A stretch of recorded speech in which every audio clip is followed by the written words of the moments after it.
오늘 추수감사절 예배로 하나님 앞에 드리는데요.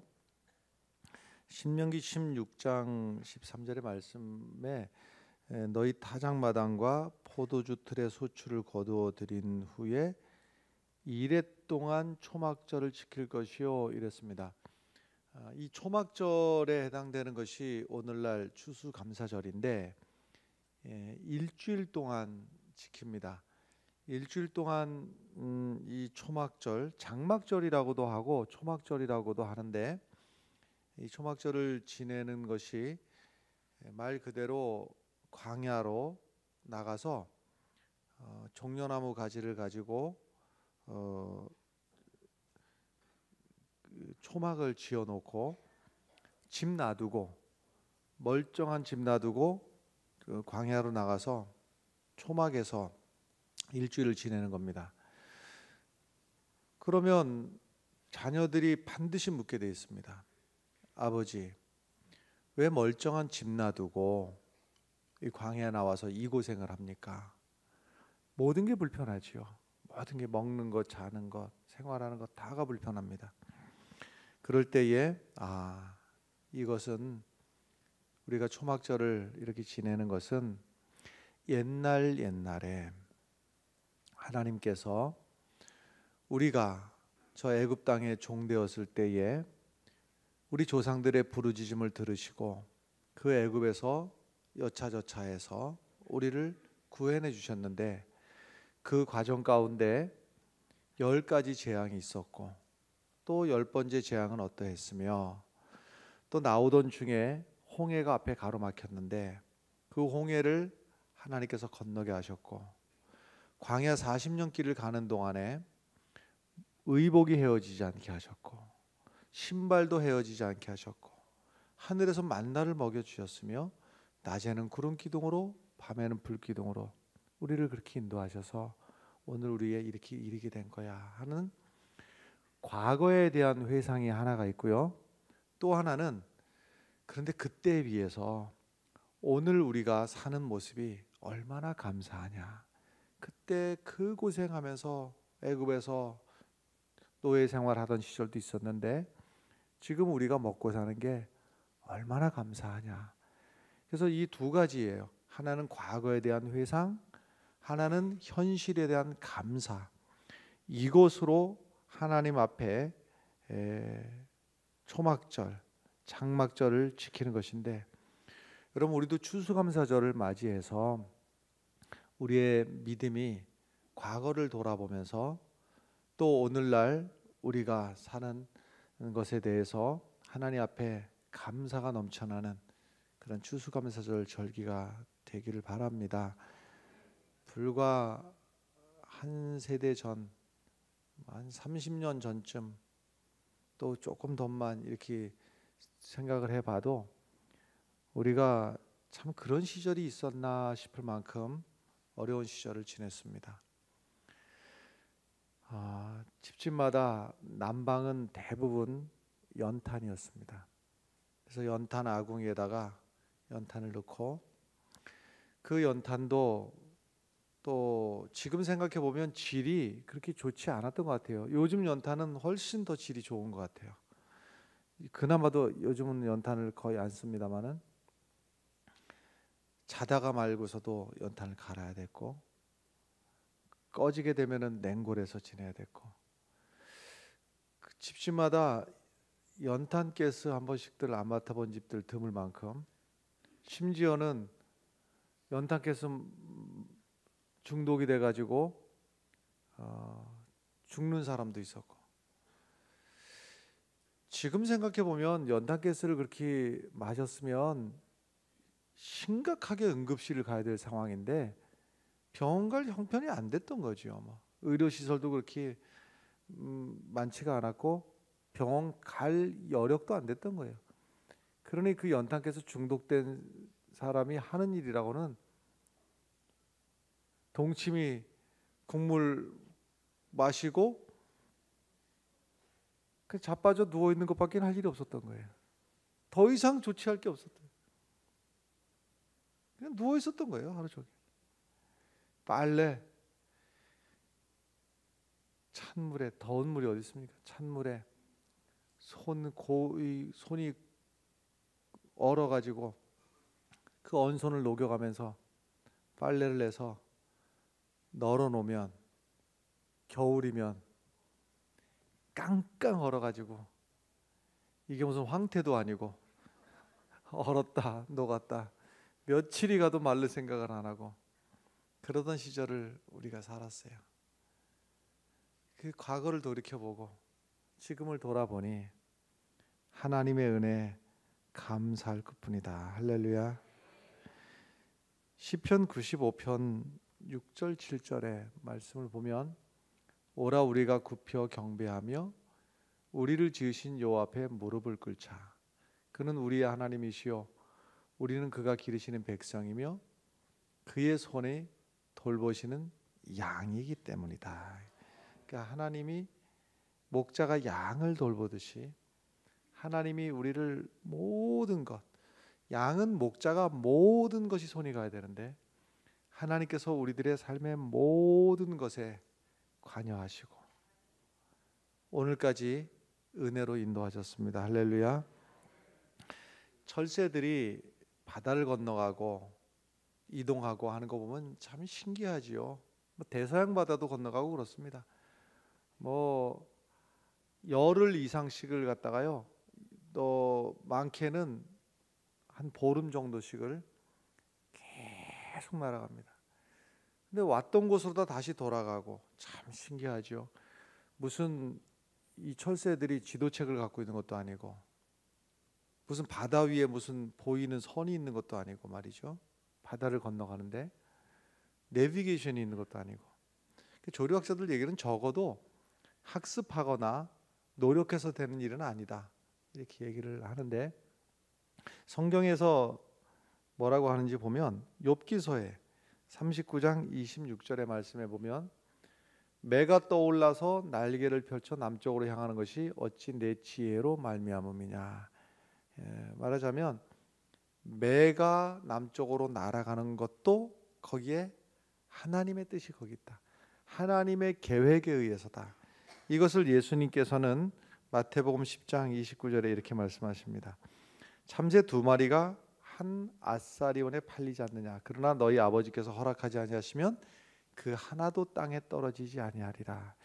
그러니까 참새 한 마리도 떨어지고 참새 한 마리의 생명과 그가 날아가는 일까지도 하나님께서 주관하시고 계신다는 사실입니다.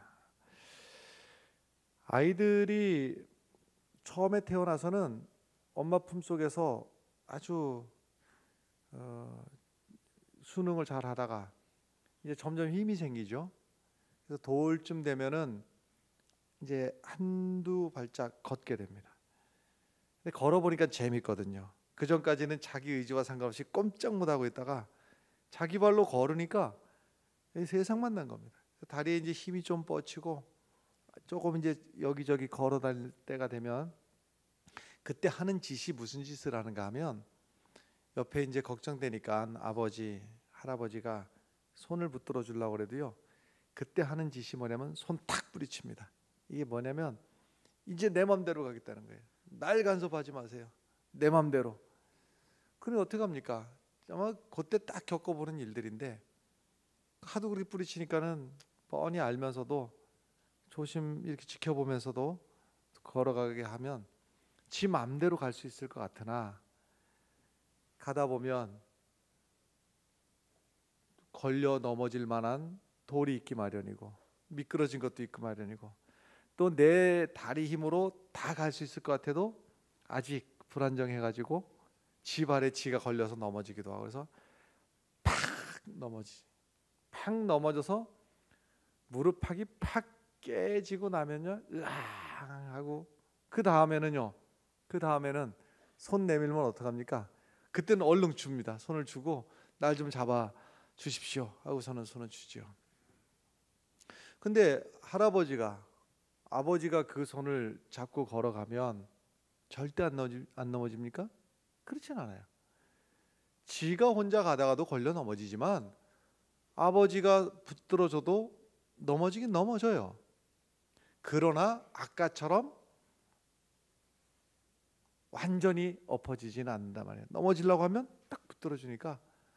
이 말씀이 시편 37편 23절 24절에 있는데, 이 말씀을 우리 같이 한번 읽어보시면 좋겠습니다. 읽습니다. 여호와께서 사람의 걸음을 정하시고 그의 길을 기뻐하시나니 그는 넘어지나 아주 엎드러지지 아니하면 여호와께서 그의 손으로 붙드시미로다. 아멘. 할렐루야. 그래서 우리가 이 그림을 늘 가지고 감사하는 거예요. 믿음의 사람들을 하나님께서는 늘 붙들어 주시어서 여기까지 왔는데, 넘어질 듯 위기가 없었던 것도 아니나 하나님께서 그의 손으로 붙들어 주시어서 넘어지기는 넘어지나 아주 엎어지지는 않는다. 아주 엎드러지지 않게 하신다. 할렐루야. 그래서 우리가 필요한지를, 무엇이 필요한지를 사실은 나보다 이미 하나님께서 더 잘 아시고 계시는 거예요. 이 말씀이 마태복음 6장 31절의 말씀에 보면, 그러므로 염려하여 이르기를. 그러니까 믿음의 사람들은 이런 거 하지 말라는 거예요. 무엇을 먹을까?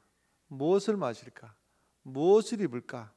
하지 말라. 염려하지 말라는 거예요. 32절에 계속 보면, 이는 다 이방인들이 구하는 것이라. 너희 하늘 아버지께서 이 모든 것이 너희에게 있어야 할 줄을 아신다. 하나님이 우리가 필요한 것을 아신다는 말씀이에요. 여러분, 한 해 동안 우리가 감사해야 되는데, 우리가 어디까지 나아가야 되는가 하면요, 올해 한 해를 지나면서 사실은 우리 모두가 다 일평생 처음 겪어보는 이 코로나19라고 하는 기가 막힌 상황을 우리가 경험을 하면서 한 해를 보내는데, 또 어떠한 이는 그럭저럭 견딜 만한 분도 있고, 어떤 분들은 막상 감사절을 맞이했으나 정말 감사하기 어렵다 하는 삶의 절망 가운데 있는 분도 있을 수가 있습니다. 그러나 여러분, 우리의 믿음이 어디까지 가야 되는가 하면, 때로는 아픔을 만나고 견딜 수 없는 어려움을 만났다 할지라도 그 자리에서 마저 감사할 수 있는 그 믿음까지 나아가야 됩니다. 그 믿음이 돼야 됩니다. 돼지가 목이 구조가, 목을 들어가지고 하늘을 볼 수가 없다네요. 맨날 땅만 쳐다보고 그 각도가 들어봐야 하늘을 못 본다는 겁니다. 근데 이제 볼 때가 있어요. 언제냐면 자기가 의도치 않게 뒤집어졌을 때입니다. 그러니까 말하자면 뭐 넘어졌다든지 엎어졌다든지, 그래서 이 뒤집어지고 나면 그제서야 하늘이 보이는 건데, 우리 인생길에서도 이렇게 뒤집어지는 일이 반가운 일은 아니에요. 또 반길 일도 아니고 기쁜 일도 아니에요. 그래서 살다 보면 그런 날이 있어요. 내 의지와 상관없이 뒤집어지는 날이 있단 말이죠. 근데 그때 비로소 안 보이던 세계가 보이기도 해요. 그래서 여러분, 우리가 감사할 조건들이 내 앞에 많이 있어서도 감사하지만, 내 삶에 이런 어려움, 저런 고통 가운데서도 미처 못 보던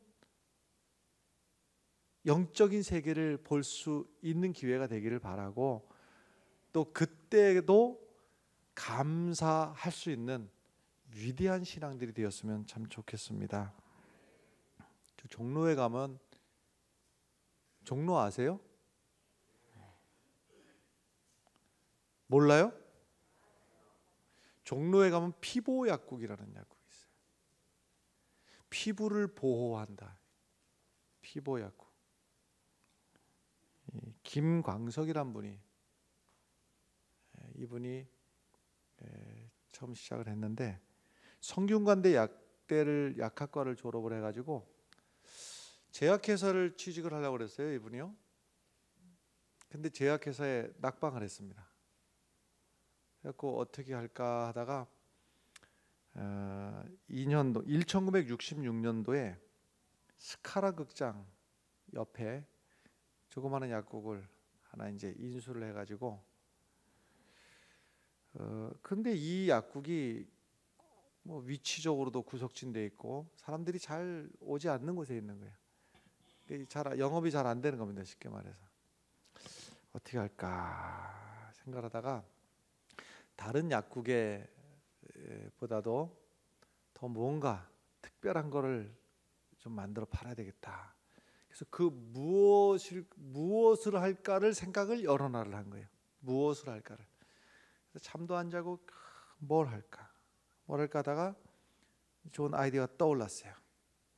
당시에 외옴이라고 하는 피부 질환이 전염성도 많고 한 번 더 걸리면 쉽게 치료가 안 되는 그런 피부병이 막 이제 도는 상황에서 그래 피부약을 만들어 팔아야 되겠다 생각을 하고 피부병에 관한 서적들을 잔뜩 갖다 놓고 연구를 해가지고 드디어 이제 외용약을 개발을 한 거예요. 개발을 했으나 누가 알아주기를 해야죠.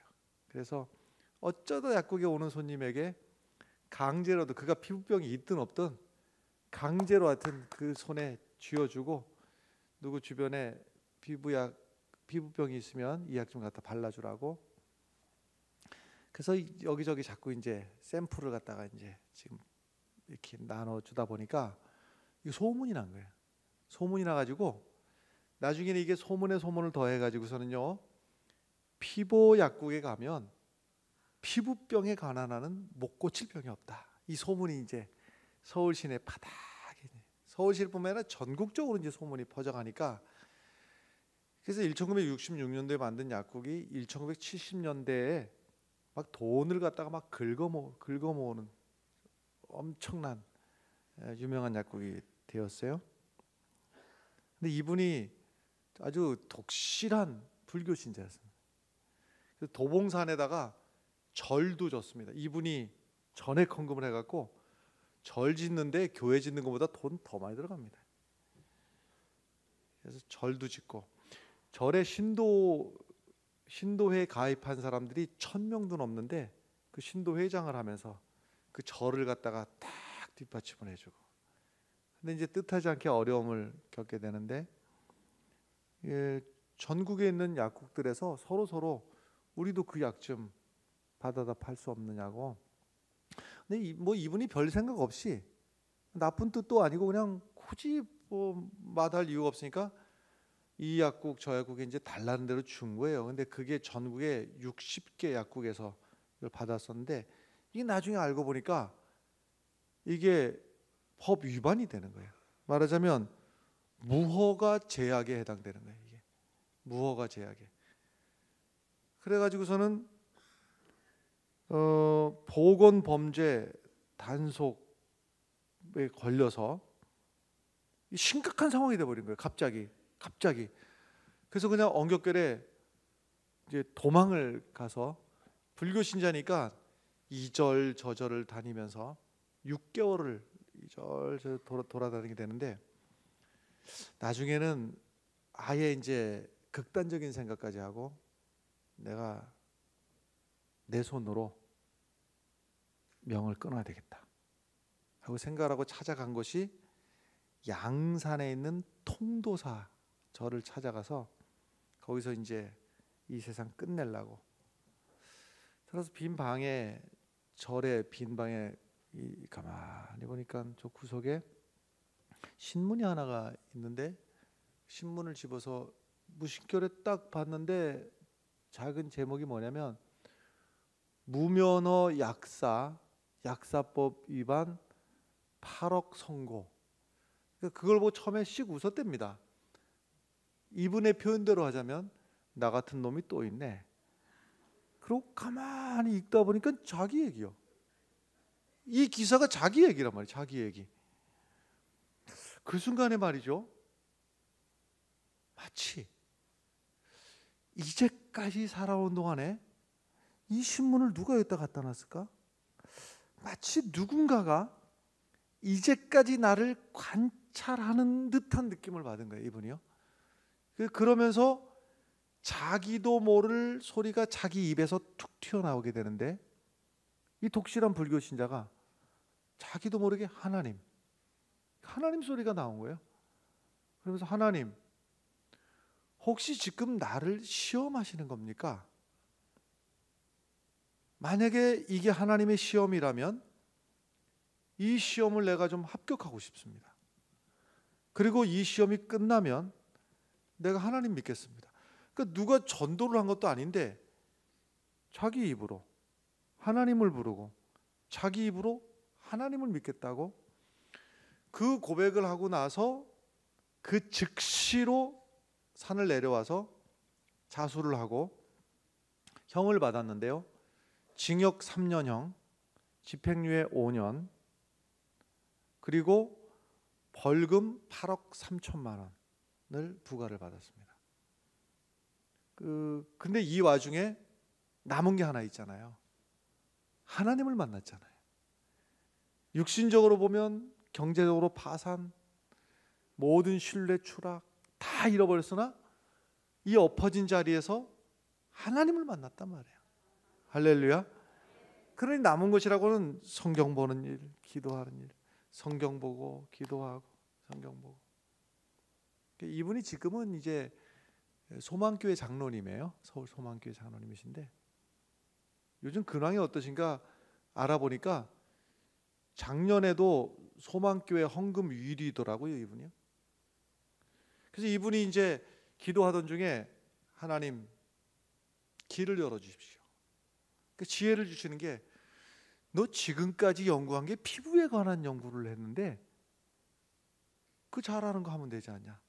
그래서 피부 기초 화장품 회사를 만들게 되는데 참존 회사 혹시 들어보셨습니까? 예, 참존 화장품을 만들게 됐습니다. 그래서 여기서는 색조 화장 이런 건 안 하고 기초 화장품, 피부에 관한 것만 이렇게 하게 되는데, 그렇습니다, 여러분.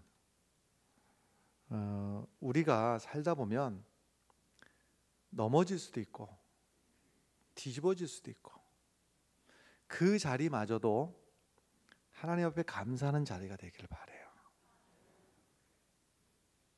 하나님의 더 크신, 우리는 받아들이긴 힘들어요. 우리가 인생 살다가 넘어지고 자빠지고 뒤집어지고 괴롭지요. 안 반갑지요.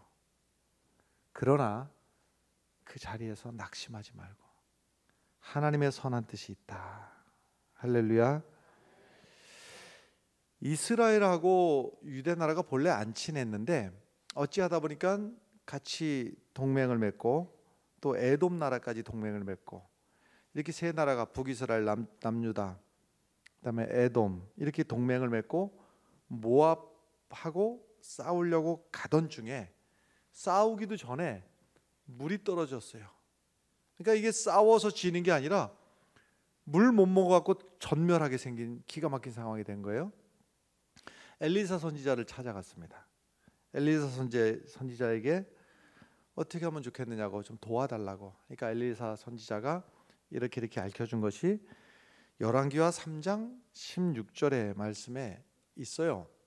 그가 이르되, 엘리사가 일러준 겁니다.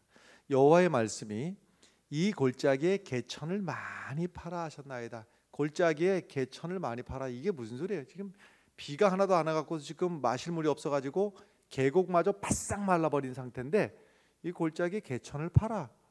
그 다음에 17절에 계속 보니까 여호와께서 이르시기를 너희가 바람도 보지 못하고 비도 보지 못하되 이 골짜기에 물이 가득하여 너희와 너희 가축과 짐승이 마시리라 하셨나이다. 그러니까 비가 오려면 바람이 불든지 뭐 비가 올 징조가 보여야 되는데 징조도 없고 바싹 마른 골짜기가 채워지게 될 것이다. 근데 이게 결과적으로 어떻게 채워지게 됐는가? 3장 20절에 그 내용이 나오는데요. 아침이 되어 소제 드릴 때에, 이제 엘리사가 소제를 드린 겁니다. 물이 에돔 쪽으로부터 흘러와서 그 땅에 가득하더라. 그러니까 결국 물 문제가 해결이 된 거예요. 바싹 마른 골짜기가 해결이 됐는데 중요한 게 뭐냐? 소제를 드렸다고 하는 거예요. 소제 드릴 때에 그 일이 일어났다고 하는 것인데, 소제는 의무적으로 드리는 제사가 아닙니다, 여러분. 이게 그러니까 하나님 앞에 자발적으로 감사함으로 드리는 제사거든요. 그 무슨 말씀인가 하면, 여러분 이렇게 바싹 마른 골짜기에 물 못 마셔서 죽게 생겨버린 상황 속에서도 하나님 앞에 감사를 드렸을 때에 그 메마른 골짜기가 변화해서 물이 가득하게 되었다. 그러니까 우리 인생 가운데서 이렇게 바싹 마른 상황을 만날 수가 있어요. 그럴 때에 불평하면 불평으로 끝납니다. 근데 감사함으로 하나님 앞에 나아가면 하나님의 풍성하심으로 회복시켜 주신다고 하는 사실을 믿으시길 바랍니다. 빌립보서 4장 6절의 말씀, 우리가 잘 아는 말씀이죠. 아무것도 염려하지 말고 다만 모든 일에 기도와 간구로 너희 구할 것을 감사함으로 하나님께 아뢰라. 감사함으로 아뢰면, 그 다음에 7절의 말씀, 그리하면 모든 지각에 뛰어난 하나님의 평강이 그리스도 예수 안에서 너희 마음과 생각을 지키시리라. 벳세다 광야에서 5천 명이 굶어 죽게 생겼는데 어떻게 하면 좋을까? 여기서 안드레가 어린아이 하나 가지고 온 그 도시락, 물고기 2마리하고 떡이 5개라고 그러는데, 물고기 2마리라고 하니까 고등어 2마리를 생각하시는 분들이 있는데, 지금 그렇게 좋은 도시락이 아닙니다. 간신히 간이나 되게 하려고 멸치, 그것도 소금을 탁 절여가지고 아주 조금만 씹어 먹어도 그냥 짜기가 이루 말할 수 없는 그 소금에 절인 멸치찜으로 생각하시면 돼요. 간이나 되게 먹는 거예요. 그냥. 그럼 멸치 2개, 개떡 5개, 이거 가지고 예수님이 뭘 하셨습니까? 처음에 축사하시고 그런 말 들어보셨어요? 그게 무슨 소리입니까? 축사를 했다는 게 뭘 했다는 겁니까? 축이라는 말이 들어가니까 뭐 축복했다 이렇게 느낌이 들기도 해요. 감사하신 겁니다. 이 멸치 2개 갖고 보리떡 5개 갖고 예수님이 하신 일이, 축사하신 그 일이 감사를 한 거예요. 할렐루야. 감사의 결과가 뭐냐? 요한복음 6장 13절에 함께 읽어보겠습니다. 이에 거두니 보리떡 5개로 조각이 남은 게 12바구니에 찼더라. 할렐루야. 멸치 2개와 개떡 5개 가지고 감사한 결과가 먹고 남은 게 12바구니였더라. 이게 감사의 위대함입니다, 여러분. 오늘 고린도후서 9장 15절의 말씀 한 절이죠. 요거 읽고 마치겠습니다. 함께 읽습니다. 말할 수 없는 그의 은사로 말미암아 하나님께 감사. 우리가 하나님 앞에 은혜를 덧입어 산다 이러지 않습니까? 은혜. 여기서는 은사라고 지금 되어 있습니다만은, 은혜가 여러분 헬라어로다가 카리스입니다. 카리스. 감사는 헬라어로 뭘까? 카리스입니다. 무슨 말씀이냐면 은혜가 감사인 거예요.